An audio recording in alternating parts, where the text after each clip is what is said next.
Assalamu alaikum. This is our class for electric field A2 version. Electric field के दो versions हैं, एक वो AS वाला है जिसका हमने ट्यूसडे को टेस्ट भी रखा हुआ है, और सेकंड जो सेकंड वर्जन है वो वाला है जो A2 का है, जो अभी हमारा रिसेंटली क्लास में खत्म हुआ है। पहले ऐसा करते हैं कि let's quickly revise the formulas. सबसे पहले देखो कि सबसे पहला जो फॉर्मूला लिखा हुआ है इसको हम कहते हैं Coulomb's law. F is equal to k Q1 Q2 upon are square. के की जगह 4 पाई एप्सिलॉन नॉट भी रख सकते हैं। दूसरा फॉर्मूला है जो पॉइंट चार्ज के लिए इस्तेमाल होता है, तीसरा फ्लक्स के लिए, तीसरा और चौथा फॉर्मूला है जब आपके पास दो पैरेलल प्लेट्स हों। लेफ्ट साइड पे जो फॉर्मूला आता है नंबर 5 वो ए इज इक्वल टू के क्यू अपॉन आर स्क्वायर है। ये इलेक्ट्रिक फील्ड स्ट्रेंथ का A2 का फॉर्मूला है। नंबर 6 में देखो V is equal to W upon Q। W upon Q का मतलब है work done per unit charge.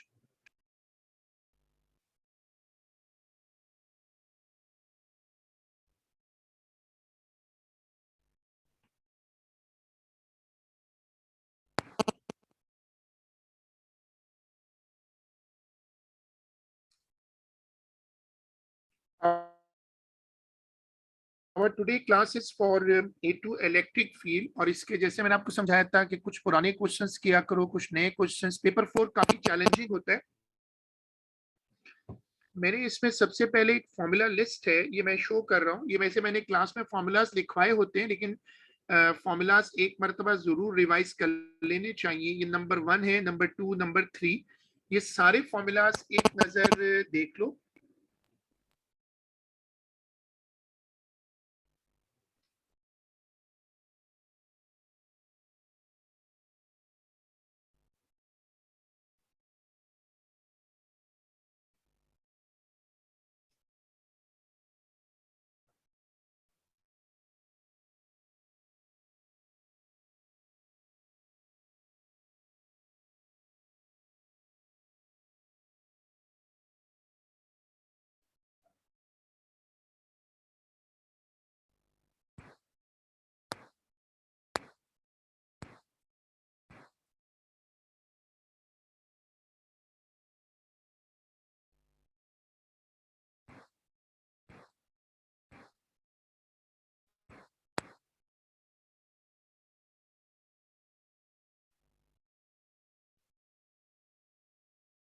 Electric field due to a point charge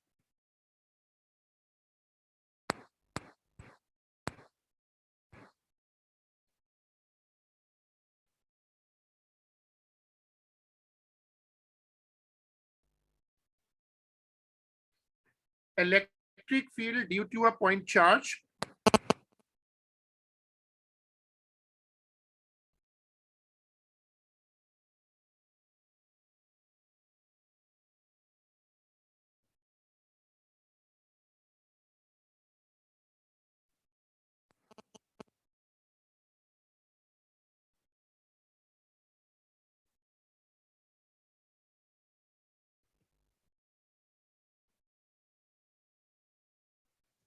और ये जो V अपॉन डी है ना, ये है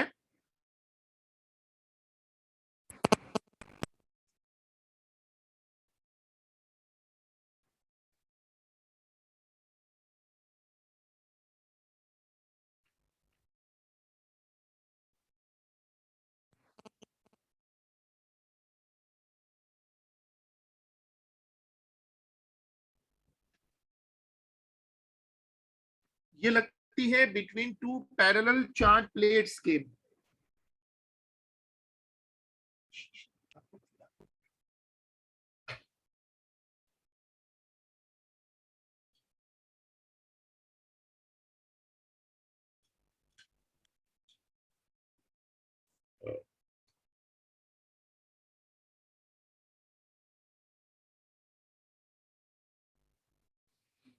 जो सबसे पहले मैंने लिखा हुआ है, ये जो आपने पहचान लिया होगा कि जो पहला लॉ लिखा हुआ है, वो लिखा हुआ है जो फर्स्ट इक्वेशन है सबसे ऊपर, वो है कूलम्स लॉ।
उसके बाद है इलेक्ट्रिक पोटेंशियल, और तुम ये फॉर्मूला सारे कॉपी कर चुके हो, सिर्फ तुम्हें इसको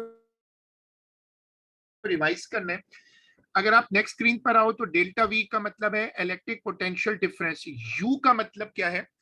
यू का मतलब है इलेक्ट्रिक पोटेंशियल एनर्जी।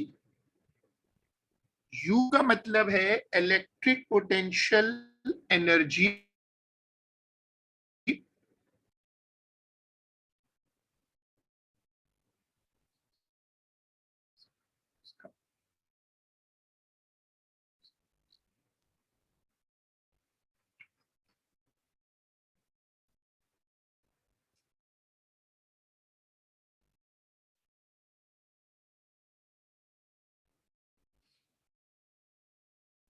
और डेल्टा यू का मतलब है इलेक्ट्रिक पोटेंशियल एनर्जी का डिफरेंस। नीचे मैंने कुछ कांस्टेंट्स मेंशन किए हैं, आपने वो देख लिए हैं, और कांस्टेंट्स आपको याद करने होते हैं। तो सब लोग जो है वो इसको देख लीजिएगा, एक मर्तबा ये सारे कांस्टेंट्स देख लें।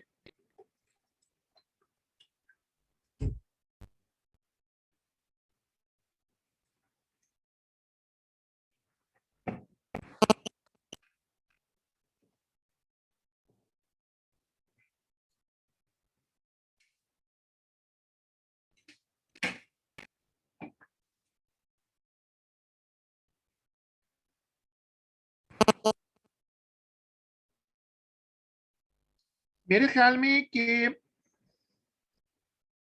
जो मैंने अभी लेटेस्ट लिया था, वैसे मैं इसको ग्रुप पे डाल देता हूँ दोबारा। मेरे ख्याल में जो नया सिलेबस है उसमें सारे ही कांस्टेंट हैं, ये जो लिस्ट में है ना, मेरे ख्याल में सारे हैं। बट आई विल ट्राई कि जो लेट अपडेटेड कांस्टेंट लिस्ट है ना, वो मैं ग्रुप पे शेयर कर दूं, आप मुझे रिमाइंड भी करा दीजिएगा। वैसे प्रोफेशनली ये है कि आप सब याद करके जाओ।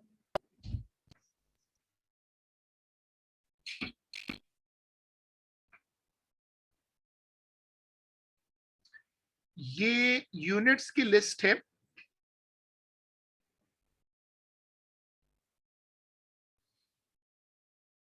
इसमें नोट करो ई के 3 यूनिट्स हैं।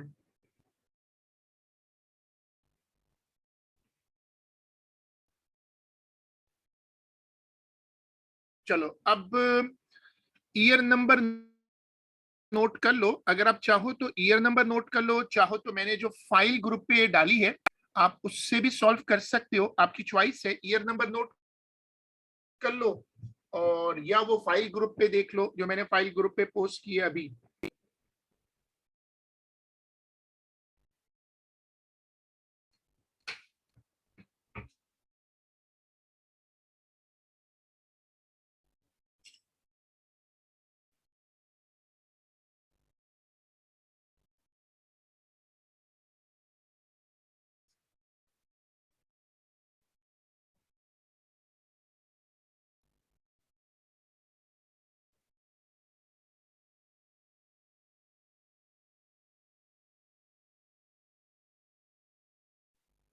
ठीक है, तुम लोगों ने क्वेश्चन पढ़ लिया, सॉरी वो देख लिया। अब तुम ये क्वेश्चन नंबर खोल लो।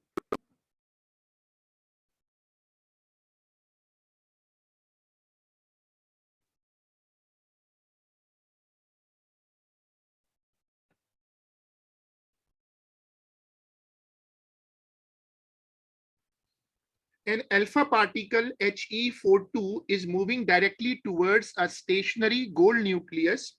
The alpha particle and the gold nucleus may be considered to be solid spheres with the charge and mass concentrated at the center of each sphere.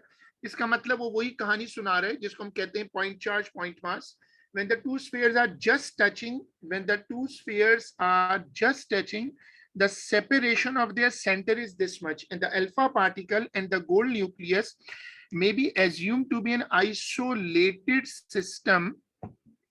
Calculate for the alpha particle just in contact the gravitational potential energy. अच्छा, अब ये मैंने class में कई मरतबा explain किया था कि इस चैप्टर में ये बड़ी रेगुलर बात होगी कि वो दोनों ग्रेविटेशन वाले चैप्टर को भी साथ घसीटेगा. ग्रेविटेशनल पोटेंशियल एनर्जी का फॉर्मूला होता है U इज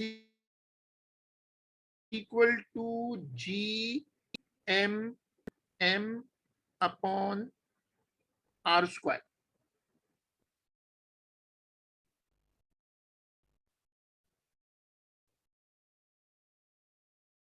ठीक है, आपने क्वेश्चन पढ़ लिया. और ये है M is equal to 4U. ये है M is equal to 197U. और ये है जनाब R की वैल्यू. अच्छा, आपको U का तो पता ही है. वो जो AS में आता है वो U नहीं, वो तो एक अलग मुसीबत होती है. मैं बेसिकली एज अ कांस्टेंट बात कर रहा हूं. तो अगर आपने देखा है तो जहां ये मास वगैरह के कांस्टेंट दिए होते हैं ना, वहां पर U दिया हुआ होता है. U is given as a constant. तो ऐसा करते हैं कि U की वैल्यू शेयर कर लेते हैं यहां से. यूनिफाइड मास कांस्टेंट ये वाला देखो. चलो, ये वैल्यू यहां से कॉपी कर लो.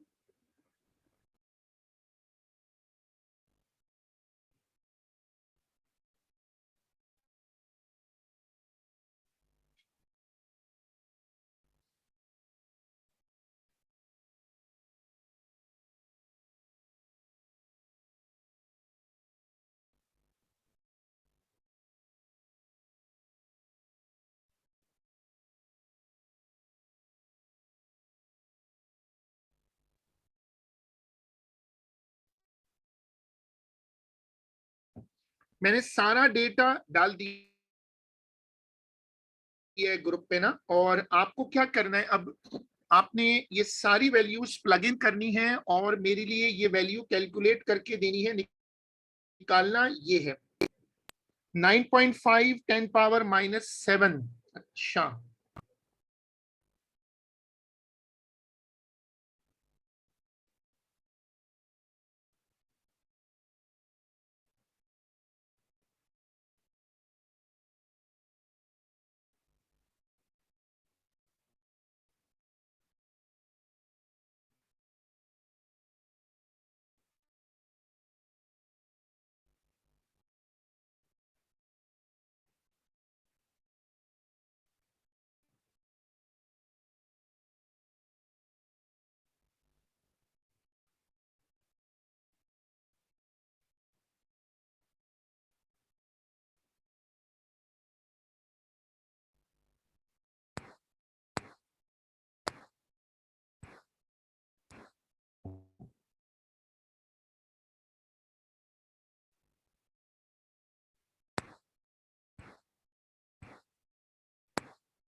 है अलग अलग आंसर आ रहा है. Abir is saying 1.6 10 power -33. Maybe Abir, are you giving the answer for the same part 1 or you're giving answer for part 2? Let me check if I have the working.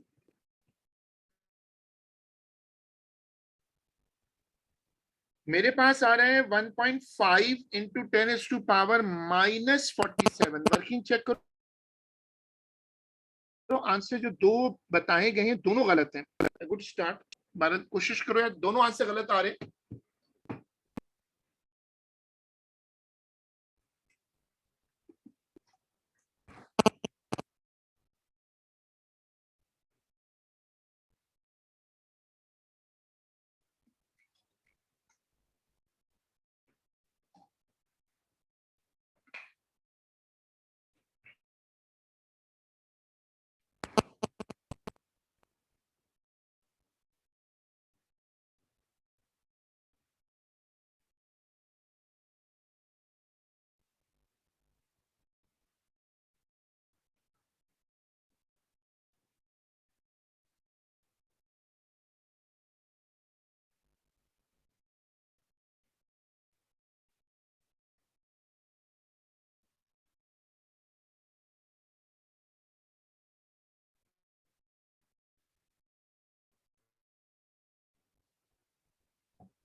ये शायद मुझसे गलती हो रही है, यू में आर स्क्वायर नहीं होता, फिर अगर ऐसा है तो ये मेरी गलती है। फिर डबल चेक कर लो, यू का फॉर्मूला आप चेक कर लें सब लोग नोट्स में कि यू के फॉर्मूला में आर होता है या आर स्क्वायर होता है। ये फिर गलती मेरे एंड पर हो रही है।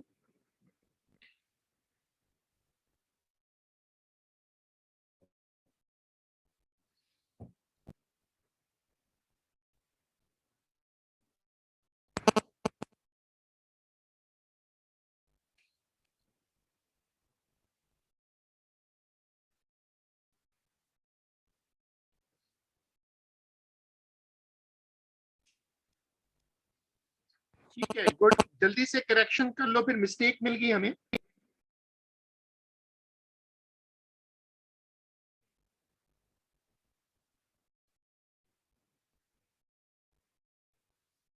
द इलेक्ट्रिक पोटेंशियल एनर्जी यानी के यू,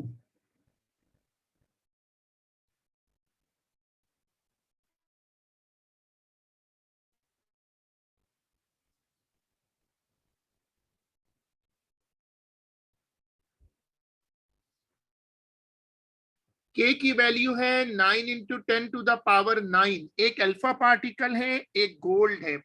तो अल्फा के लिए देख लेते हैं, अल्फा के लिए क्या होगा, के, इसको रखते हैं क्यू, और ये होगा 2e, और ये होगा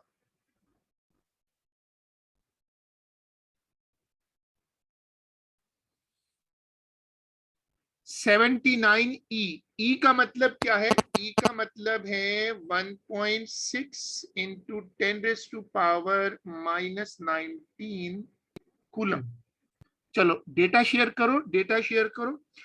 पहले थोड़े पुराने क्वेश्चन मैं कर रहा हूं क्योंकि उससे मेरा ख्याल है कि फायदा होगा, कि पुराने क्वेश्चन जरा ज्यादा स्ट्रेट फॉरवर्ड थे। फिर आप नए क्वेश्चंस करो जो बिल्कुल लेटेस्ट क्वेश्चन है, जो हम अगली क्लास में इंशाल्लाह ट्राई करते हैं। वो भी मुश्किल नहीं होते, लेकिन वो जरा थोड़े से ट्रिकी हो जाते हैं।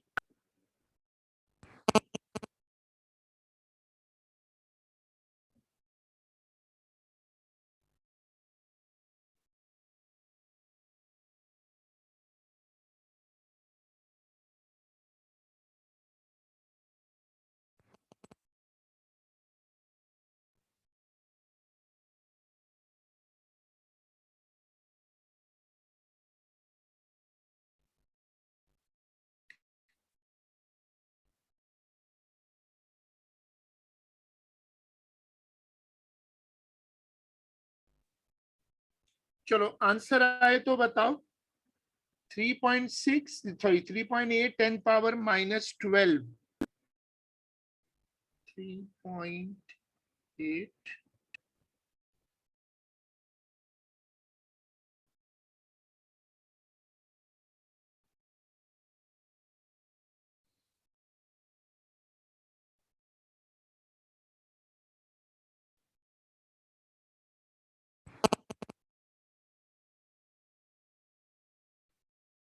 सही है, 3.8 वाली वैल्यू सही लग रही है।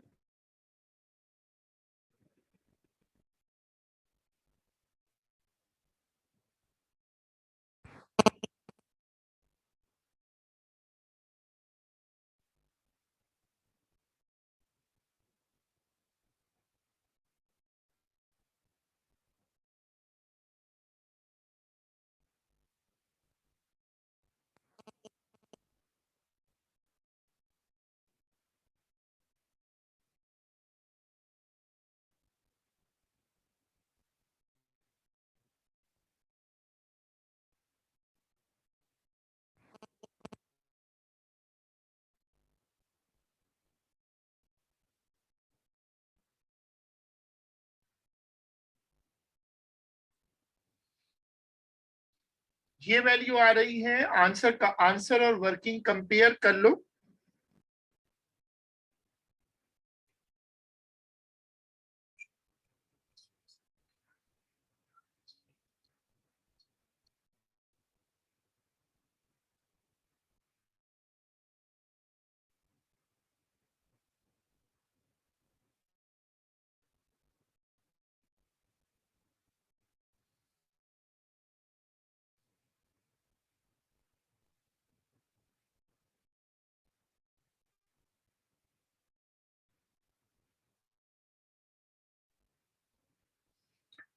Using your answer in A suggests why when making calculations based on an alpha particle scattering experiment, gravitational effects are not considered. ये बड़ा मशहूर क्वेश्चन है कि आप ग्रेविटेशनल इफेक्ट्स को कंसीडर क्यों नहीं कर रहे? सभी के electric fields and gravitational fields से काफी ज्यादा स्ट्रॉन्ग है। Good, long time, good contribution. तो एक में 10 की पावर -47 है। सही है, आप ये भी सही कह रहे हैं, मैं बिल्कुल सही। तो ग्रेविटेशनल फील्ड स्ट्रेंथ बहुत कमजोर है, -47 है। हाँ बिल्कुल, ये सब लोग सही पहुंच गए और यही A2 की अच्छी बात है कि उसमें मेमोरी वर्क करती है। बस आप नंबर्स का रेफरेंस दे दें और फिर इस तरह आंसर फिलहाल लिख दें।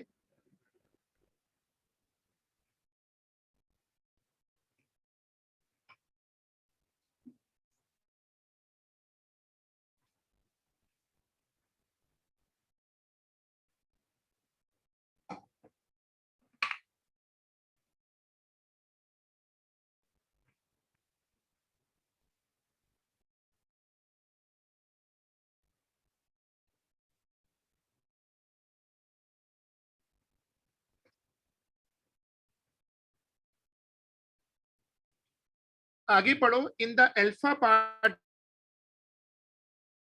scattering experiment conducted in 1913, the maximum kinetic energy of the available alpha particle was about 6 mega electron volt. Suggests why in this experiment the radius of the target nucleus could not be determined. सवाल पढ़ लो।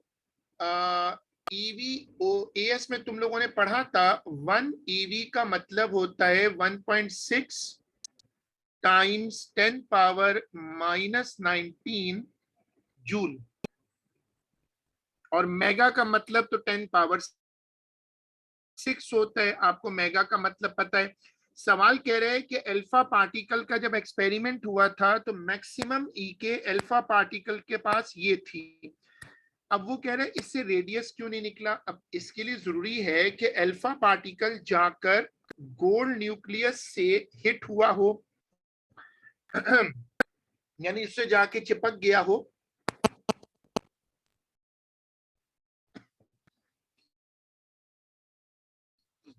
ये तब हो सकता है।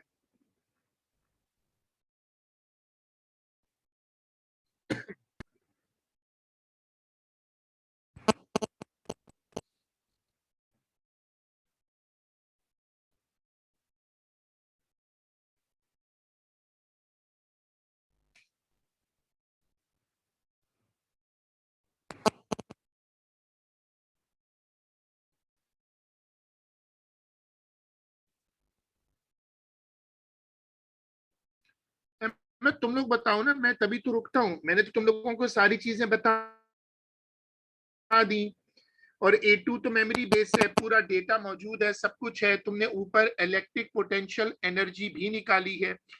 यही electric potential energy जो है ये इससे कंपेरेबल हो सकती है।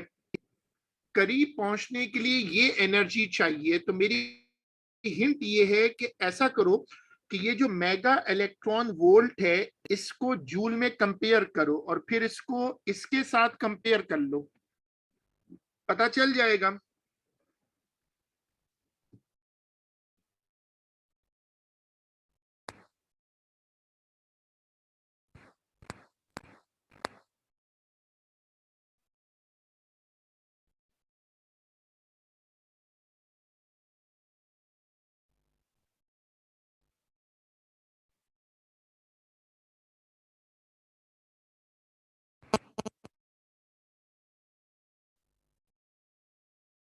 आई एम वेटिंग, जल्दी से सॉल्व कर दो।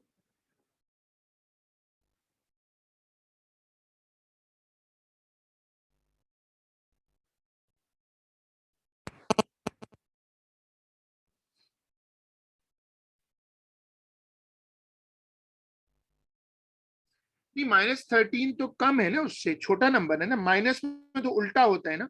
10⁻−13 10⁻−12 से छोटा है।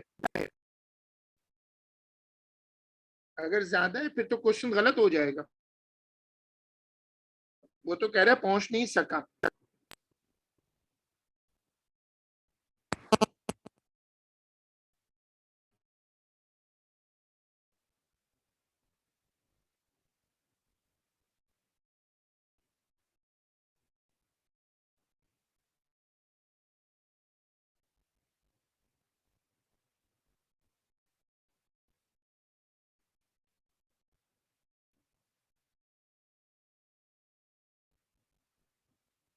हाँ, गुड।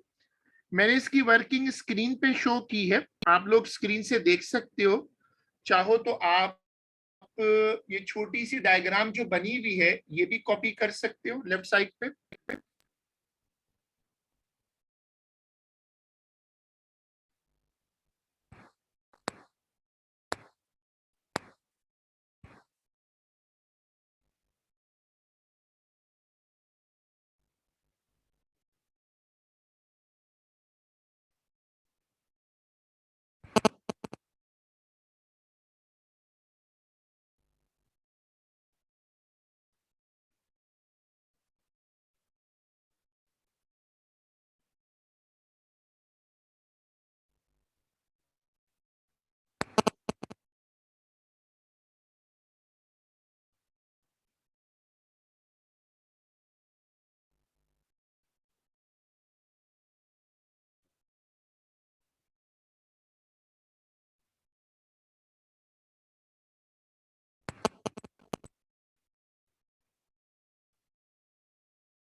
अब देखो, June 03 paper 4, paper question number 4, year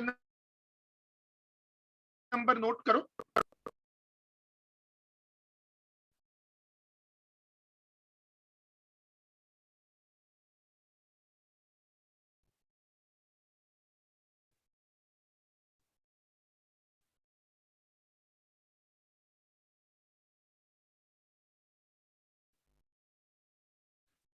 सब लोग ये वाला ईयर नंबर नोट कर लो। जैसे बताया था मैं, आज की जो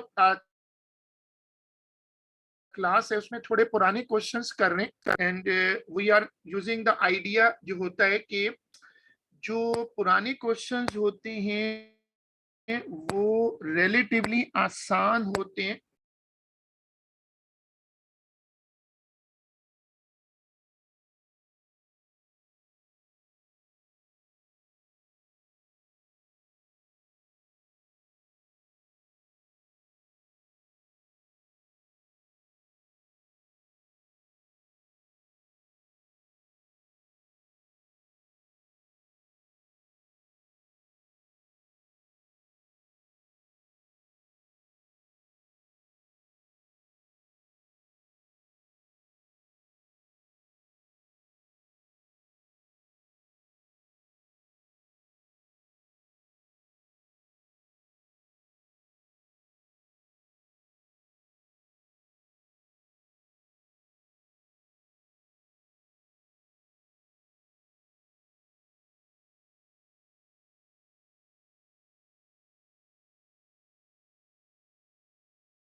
in a particular experiment, a high voltage is created by charging an isolated metal sphere as illustrated. The sphere has diameter 42 and any change on its surface may be considered as if it is concentrated. The air surrounding the sphere loses its insulating properties, causing a spark. देखो मैंने पढ़ाया था कि spark का मतलब क्या होता है. स्पार्क का मतलब है इलेक्ट्रोस्टैटिक ब्रेकडाउन. स्पार्क का मतलब है electrostatic breakdown by reference to an atom in the air suggests the mechanism by which the electric field causes the air to become conducting. चलो तुम लोग भी पहले क्वेश्चन पूरा पढ़ लो. ये टॉपिक मैंने बताया था कि इनको पसंद है और ये इलेक्ट्रोस्टैटिक ब्रेकडाउन से रिलेटेड टॉपिक है.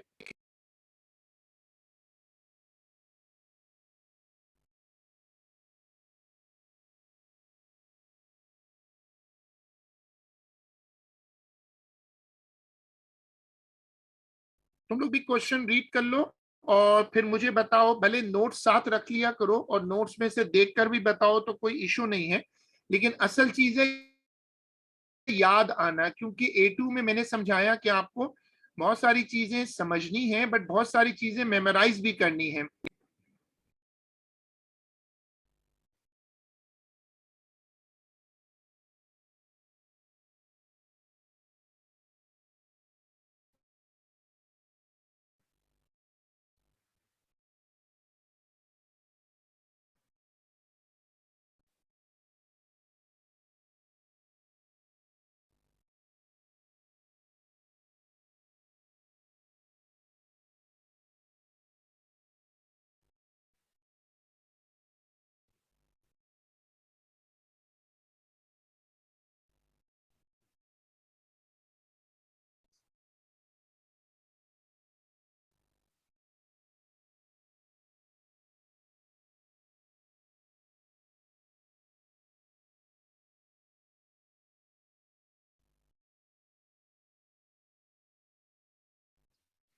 ठीक है, तुमने पढ़ लिया और तुम्हें याद आ गया होगा कि सपोज तुम इसको चार्ज करते हो पॉजिटिव.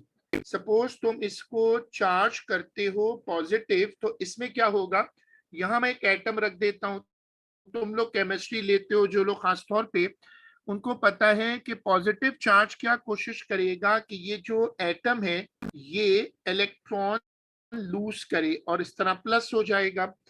इस तरह और भी होंगे, और भी एटम होंगे जो आसपास होंगे और वो एटम जो है वो इलेक्ट्रॉन लूज करेंगे. जब ये इलेक्ट्रॉन लूज करेंगे तो फिर माइग्रेशन होगी. माइग्रेशन के दौरान ये आपस में कोलाइड करेंगे, रिकॉम्बिनेशन ऑफ चार्ज होगा जिसकी वजह से स्पार्क होगा. और ये जो स्पार्क होगा इसको कहते हैं इलेक्ट्रोस्टैटिक ब्रेकडाउन. हाँ, very good Ahmad, good good paragraph, शाबाश.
मेरा लिखा तो बहुत अच्छा है लेकिन ये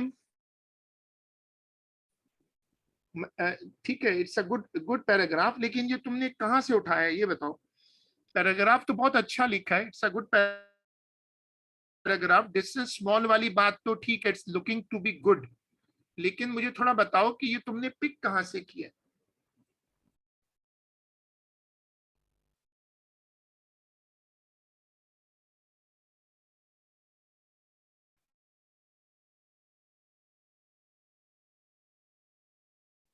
अच्छा, नहीं अहमद का पैराग्राफ तो मुझे पूरा समझ में, लेकिन भारत हुमैरा ने बहुत अच्छा पैराग्राफ लिखा है, और खास तौर पे डिस्टेंस स्मॉल, मेरा मैं समझे शायद उन्होंने एग्जामिनर रिपोर्ट से लिए, तो एग्जामिनर ने शायद डिस्टेंस स्मॉल का जिक्र किया हो, लेकिन बहरहाल एनीवेज ये बेसिकली इसका बैकग्राउंड है। ऐसे डायग्राम एक बन जाएगी, और फिर अगर तुम डायग्राम अपने लिए बनाना चाहो, वैसे डायग्राम वो मांग नहीं रहा, अगर तुम अपने लिए डायग्राम बनाना चाहो तो ऐसे डायग्राम बन जाएगी। इलेक्ट्रिक फील्ड एक फोर्स लगाएगी, वो फोर्स ये करेगी कि एटम में से इलेक्ट्रॉन को खींचकर बाहर ले आएगी। जब एटम में से वो इलेक्ट्रॉन को खींच लेगी, तो फिर उस वक्त जब एटम में से इलेक्ट्रॉन को खींच लेगी, तो उसमें फिर ये होगा कि वो आयनाइज होगा, फिर माइग्रेशन होगा, फिर स्पार्क होगा। Looks to be good. June 03 paper 4। चलो पढ़ो आगे। अच्छा, calculate for the charge sphere when a spark is about to occur, the charge on the sphere. हमें वैल्यू दी हुई है, देखो ये वैल्यू दी हुई है हमें ई की।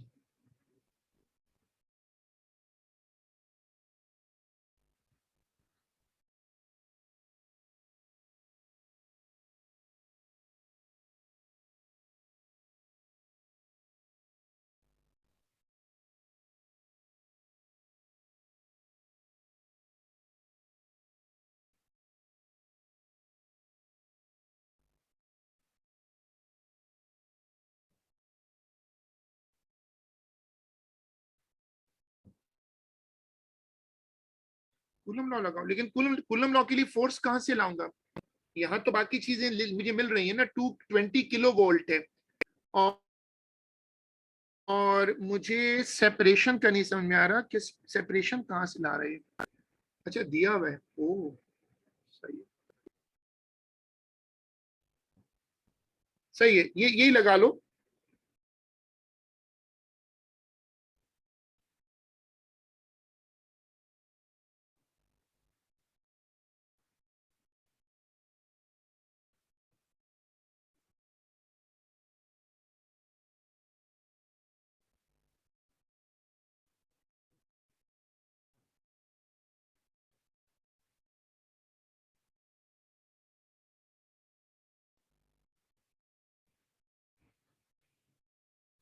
आंसर आए तो बताओ।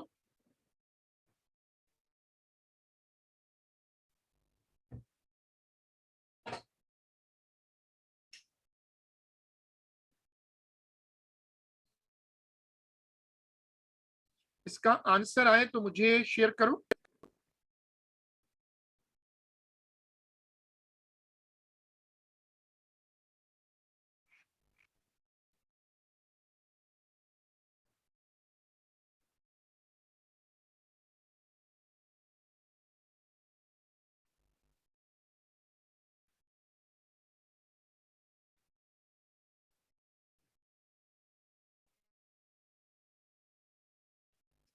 (9.6 टाइम्स 10⁻⁻8)।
हाँ मेरे पास भी 9.8 आ रहा है, मैंने आंसर स्क्रीन पे शो किया है, लेकिन ये कि इतना फर्क चल जाता है जब आप इतना हाई लेवल पेपर दे रहे होते हैं, तो एग्जामिनर इस तरह की बातों में कोई इशू नहीं बनाता, क्योंकि उसका मकसद जो होता है वो क्वालिटी चेक करना है। डिजिट्स जो है वो थोड़े बहुत ऊपर नीचे हो सकते हैं, लेकिन 12 मेरे पास भी 9.8 ही आ रहा है। लेकिन सर ये तो इस क्वेश्चन का आंसर नहीं है, क्योंकि हमें -8 आ रहा है एंड यू आर गेटिंग -6। अच्छा, ये फर्क है जो आप कह रहे हो, ये फर्क तो पावर का फर्क होगा। -8 आ रहा है आपके पास, मेरे पास -6 आ रहा है। मुझे इससे पहले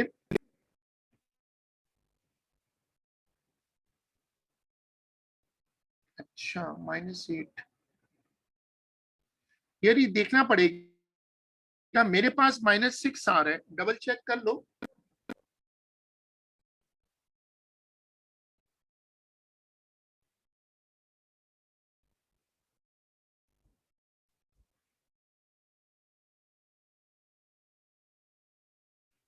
अब शायद ही मुझसे गलती हो रही, लिया है पर सेंटीमीटर और फिर मैंने उसको यहाँ मीटर लिखा है।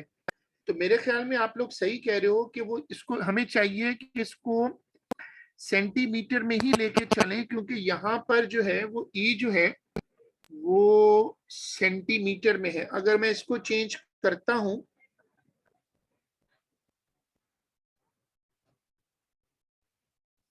सर शायद आपका आंसर सही है, क्योंकि मैंने सेंटीमीटर नहीं कंसिडर किया। आ रहा है 10 पावर -6। जी सर।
It's potential. अब हमें निकालना है वी का फॉर्मूला होता है KQ/R। ये फॉर्मूला लगाओ।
चलो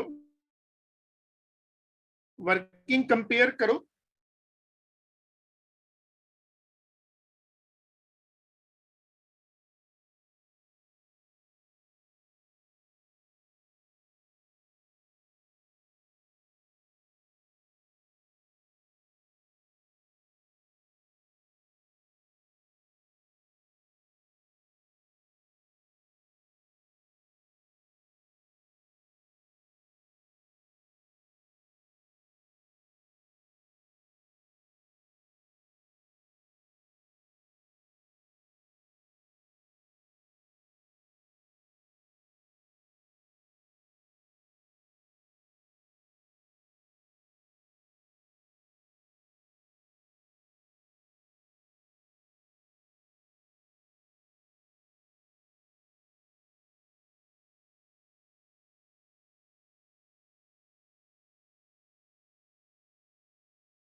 जिन लोगों के पास आंसर आया हो बताइएगा।